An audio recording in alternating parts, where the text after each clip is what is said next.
Hey, good evening, everybody. It is the regularly scheduled meeting of the Somerville Planning Board on Thursday, May 2nd, 2024, 6:01 p.m. I am Mike Capuano. I'm the chairman of the planning board. With me tonight is the vice chair, Amelia Aboff, clerk, Dahan Habib, and members Michael McNeely, Luke Schuster, and Debbie Howard Easton. We have a uh, full contingent of the planning board tonight.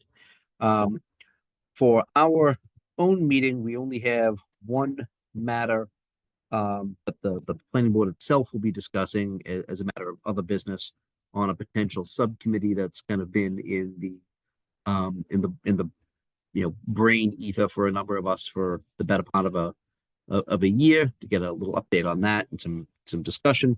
And then we will convene at 6:30 as a joint hearing with the land use committee to talk about some um, ordinance amendments related to sustainability in the state building code. Um, but pursuant to Chapter 2 of the Act of 2023, this meeting of the Somerville Planning Board is being conducted via remote participation. The video recording of these proceedings will be available on the city's website or by emailing planning@somervillema.gov. This meeting is being recorded. So the only item before this board exclusively is discussion on the subcommittee um, issue. I'll just give a brief overview for all of you. As you know, for the last more than several months, many months, the idea has been floated as to different ways that members of the planning board and the board as a whole can engage with policy and with the code, um, and ideas on how to do that. One of the ideas was to create a subcommittee within the planning board to be able to discuss certain of those issues, to be able to be brought up to the main board for discussion and possibly a vote. There have been a number of meetings held between me, Amelia, and members of planning staff on some of the logistics and ideas on how to do that. The most recent one was last week. I think it was last week. Amelia and I kind of had fleshed out some more concrete ideas about what some of these discussions could look like. Um, Questions were raised by us and by staff about logistical issues, some jurisdictional questions, and things like that. So that's kind of where we are on that, and I'm hoping that we can invite Sarah or anybody else relevant from staff to be able to give an update on your end so we can engage in this discussion.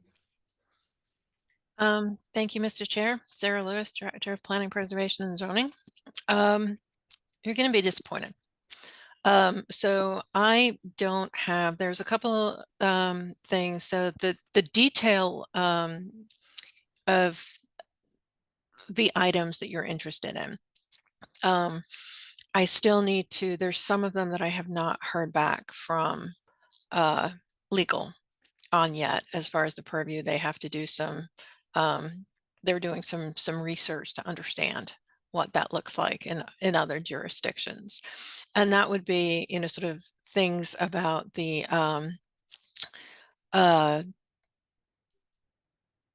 more from a, I'm losing my words, scope, what is the word? Applicability, doing things within your purview. Thank you. Sorry. Middle-aged moment. Within the board's purview, I want to make sure that we're guiding you correctly on that.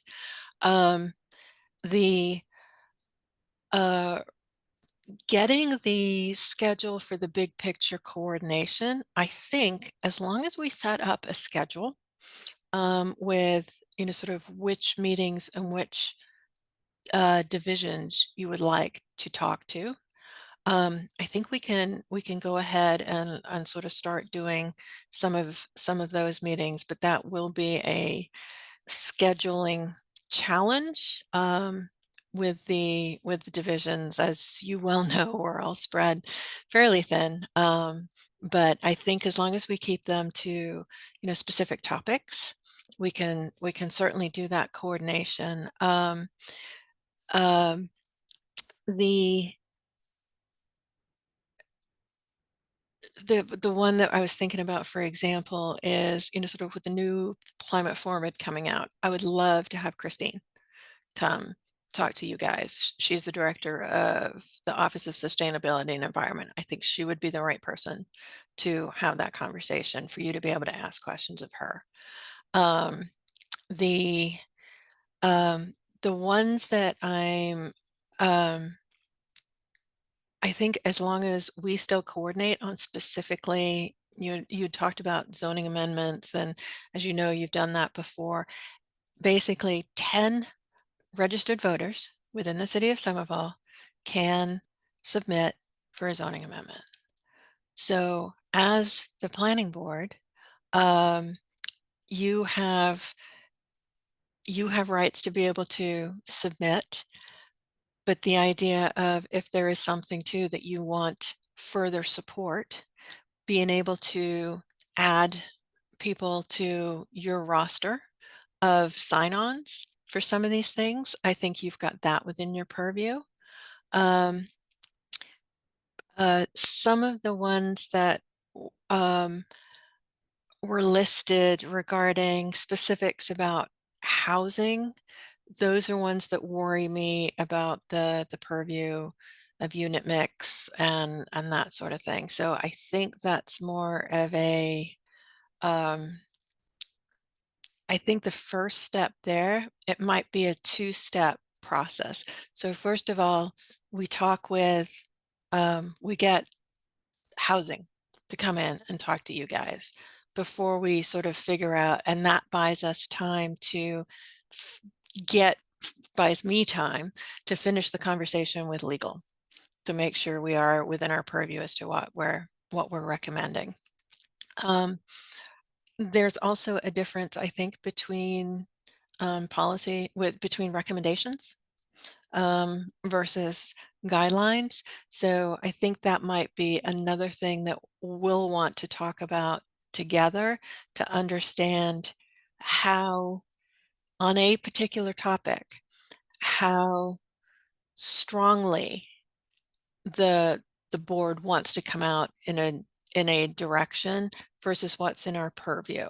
And so that's one of the things I'm trying to clarify with legal as well, just to make sure that if we make recommendations, um, that's a recommendation. Great. If we're trying to establish policy, that becomes a bit of a different animal. So, but at least we can start some of these conversations with setting up the sets of meetings with the different experts on the different topics that you do want to hear from. Um, the one of the things I do want to address is, so the idea of modifications to the rules and regulations that can be brought forward either by staff or by the board. So that is within your purview. As it affects zoning is where it becomes sticky. So if it's adjusting timelines of the zoning process, that will be a bit more difficult, but not insurmountable. So I'm just flagging. Um, the So Sarah, I Yeah, appreciate that. If it might be a little more difficult to get actually as part of our rules and regs to expect certain um i- deadlines and meeting timeline expectations for the benefit of the rest of the board. One of the things we were suggesting was we had at least one that I can think of, but probably several that we've had over the years, um, applications where the applicant had um, engaged with the neighborhood, had a formal neighborhood meeting run by the ward alderman and all that stuff that's required under the code. But it was done like a year before they came before us, and it was, a lot of things had changed between the last time they had met with the neighborhood and by the time they met with us. So one of the ideas that we had was setting in as part of the rules and regs of the planning board, to require that neighborhood meeting was held, within a reasonable period of time prior to their first presentation to the planning board to make sure that the neighborhood and the relevant elected officials were aware of what was going on with the project. Um, if it's going to be a little problem to actually put it in the rules and regs, Sarah, I know I know the staff, knows that the planning board has certain expectations of applicants that are unwritten, but matters of preference in the way things are presented to us, the method by which things are presented to us. So it could be one of those situations where it might not be in writing, but it would be an expectation of the board, or if that expectation isn't met by the time the first presentation is made to this board, um, we can instruct people to go and meet with the neighborhood and meet with elected officials. So Um, Absolutely. That is, there's sort of a couple of different documents that we have. Obviously, the zoning is the, um, 800-pound gorilla. Um, but we also have rules and regs. We also have the submittal requirements as to how things get submitted and where the right place to incorporate these is. But to your point, Mr. Chair, right on. If during the process, you can at any point ask when the last neighborhood meeting was, and you can ask that of staff because we should have a record of it. And then you can, sort of basically say to the applicant, too much time has passed, you need to revisit the neighborhood meeting. If a project has not substantially changed, we as staff usually don't recommend they go back. But if it has, we often try to prepare the applicant for knowing that that might happen. So, but my whole point is I think there's a couple of different approaches to these different things, and so there's no standard answer, and I think we'll be able to do it over different phased pieces. So, Thank you so much, Director Lewis. If I can just take a step back for the benefit of my colleagues.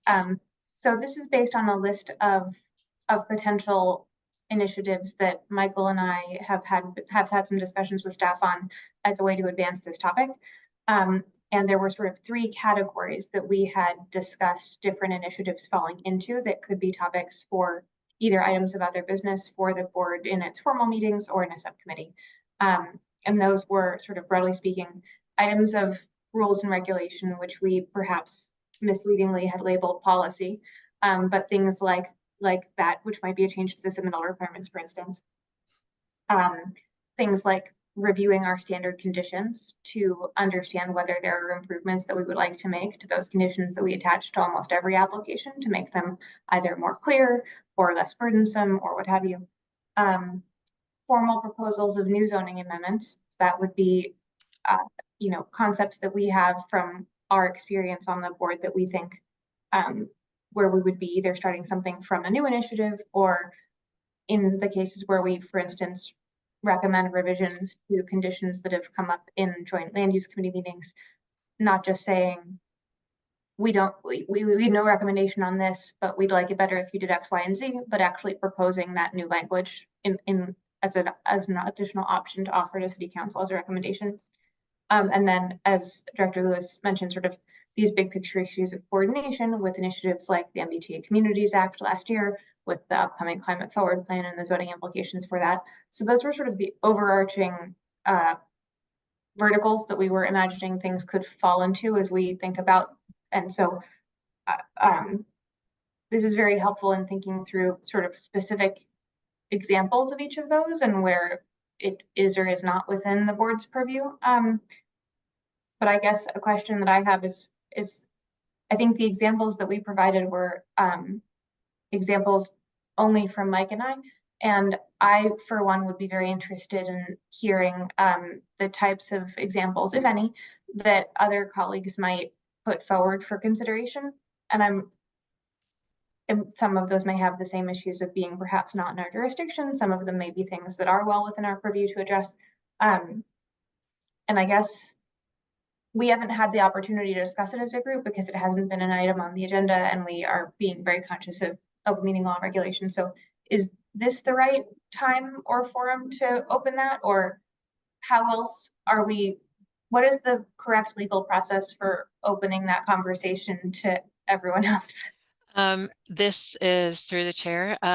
This is other board business, and this is the perfect opportunity to start this conversation.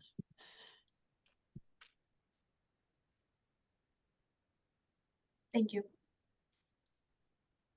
I will say I know, and Amelia knows, that I tend to take an expansive view of what the board can and cannot do. And my interpretation is not always shared by other attorneys, and that's fine. That's why we're lawyers. We're paid to argue and disagree. But the fact is, we do have attorneys who will have to defend us if we get into some issues that others might disagree with. So I'm of the opinion that Amelia and I have kind of laid out those three buckets of issues and thoughts. Before we move forward on what other people want to see, I kind of want to know what our guardrails are as it relates to the solicitor's office and the planning board's jurisdiction, and the limits on that jurisdiction, and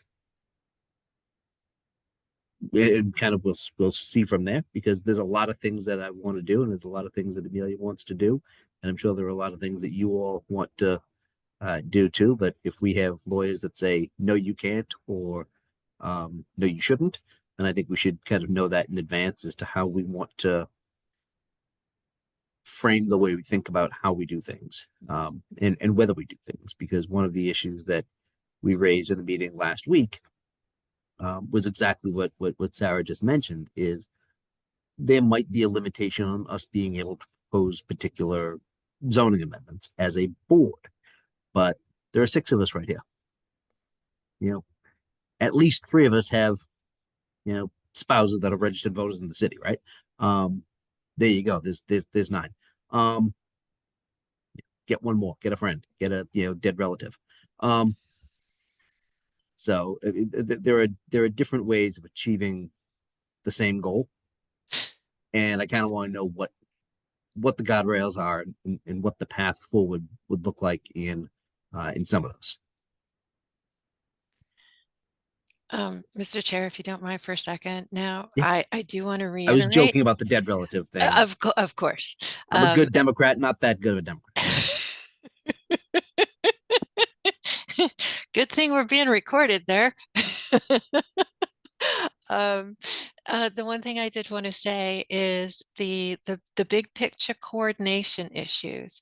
Those are things that if we want to talk about a list of sort of priorities of who you would like to meet with as a board first to get overviews of, and I know Climate Forward has just been updated, so that's the reason that I focus on that one. We can, as part of the other business, we can start scheduling some of those overviews for information and then questions and discussions sooner than later, even while we're sort of waiting on the solicitor's office. Sorry, Amelia. No, thank you so much. The question or comment I was going to raise is I see it as a little bit of a chicken and an egg problem, and maybe someone can clarify for me. But to the question of wanting guardrails from the solicitor's office of what is and isn't in our jurisdiction, absolutely. But if I came up with 4 ideas and the solicitor says you can't do any of those, they're all outside of your jurisdiction, but Michael McNeely had an idea for another 3 that would be within our jurisdiction, I want to make sure that my idea, that Mike and I's ideas getting shut down doesn't exclude us from being able to include other ideas that haven't been brought to the table yet.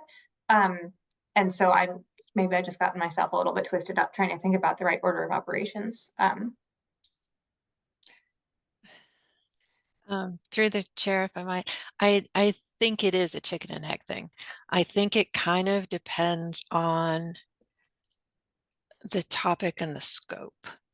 And I can see some of these, what might actually be, sort of more of conversations to begin with, and maybe that's where the committee is more almost workshopping some of the ideas to see where those guardrails are.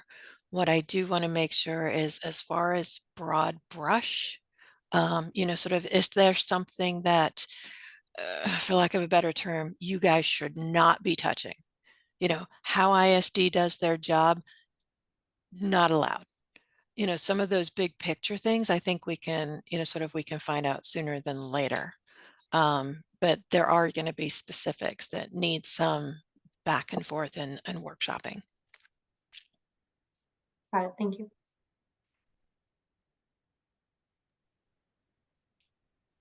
Okay.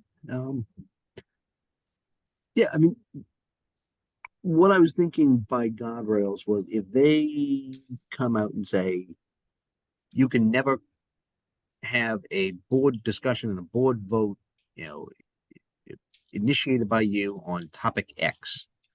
One of the things I'm thinking about, I just don't know, is building code sustainability stuff. The things that we're going to be looking at for the joint hearing later tonight, right? No, you can't talk about this. This is superseded by the building code. Too bad, so sad. Not your place. Okay, I know we can't talk about that.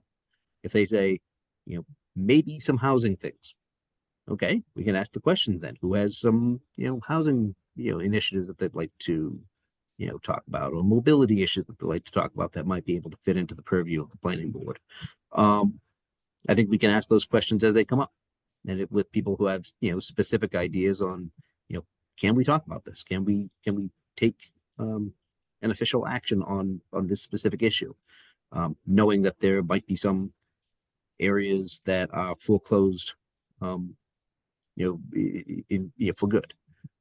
There will be some, many, my guess, are a little bit more squishy.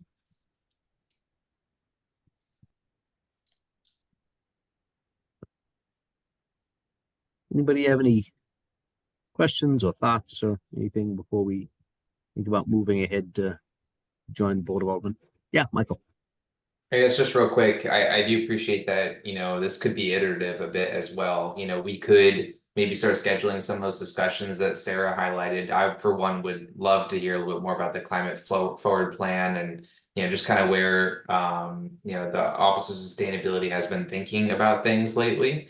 Because at the very least, it might inform some of the things that I ask questions about, or, think about as we consider our normal day-to-day operations. And also through that, discussion or that presentation, we also might start to have thoughts on certain topics or things that we want to, present as things that we want to explore as a board, right? So it can both help us just start, continuing our education on stuff that's happening in day-to-day operations these days, but also, maybe help spawn new ideas that we can explore together. So I guess my concrete thought here is, I'd love to make the recommendation to encourage starting to set up some of those discussions. Yeah, Luke. Unmute. Like the idea of iterating and just being thoughtful as we take each subsequent step. Couple other scattered thoughts. One thing I well, as I was listening to the discussion, I was realizing that there could be a distinction between what's within the purview of the planning board and what's appropriate for a subcommittee to deal with separate from the full committee. I think, am I right that the whole conversation we just had really was all just about what's in the planning board's purview, and actually not a distinction between what's appropriate for a subcommittee? So I'm just realizing that for myself, I guess. But But I do think at some point when if we do have a subcommittee, there will be some interesting questions about why send it to the subcommittee instead of just doing it in a regular meeting. And one thought I'm having in the moment is just as we're in a moment when our meetings have been much lighter, who knows how long that's going to last for, but we could just do more of this in the regularly scheduled meetings and not scheduled additional subcommittee meetings. There might be an efficiency there.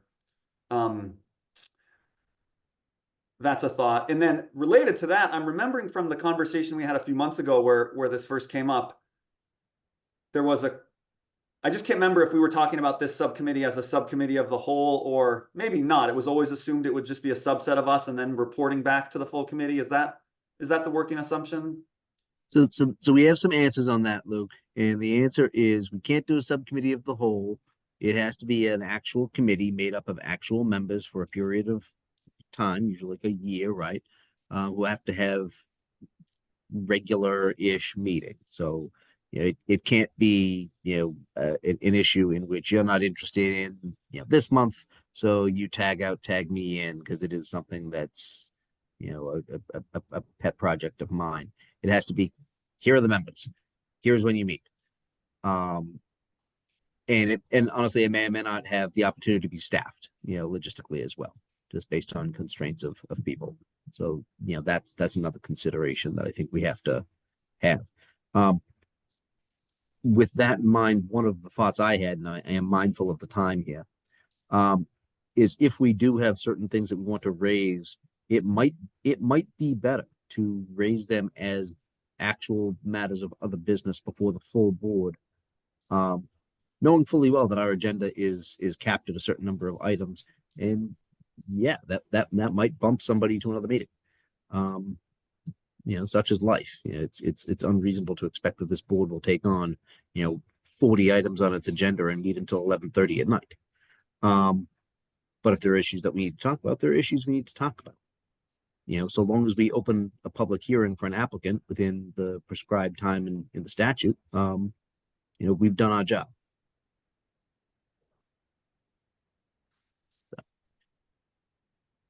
I had one or two other small things, but I know we're short on time, so I'll yield the floor for the moment. Yeah. Okay. Does anybody have anything else they'd like to add in the next 90 seconds? Okay. So the way we do this, and Steve, I think you're the one running the meeting right now, is you hold this, check with Risa, she's done this before, obviously. You hold this meeting open in one universe. We all leave, except for you. We log back on, or log on to the joint hearing link. When that's done, we reconvene here and either finish any other business or adjourn. So yep, and I'll share a planning board in recess slide so that anyone who comes to this will see that. And don't forget that when you come back from recess, it is not muted, it is live. So don't start, talking about things that you wouldn't want the world to hear about. This is Risa speaking. I just wanted to let you know I'm still running this meeting. This will be my last one, as you know. I will be making that note at the joint hearing, to be honest, when there are actual people who can appreciate what you've done. See you in a minute.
Do we have staff?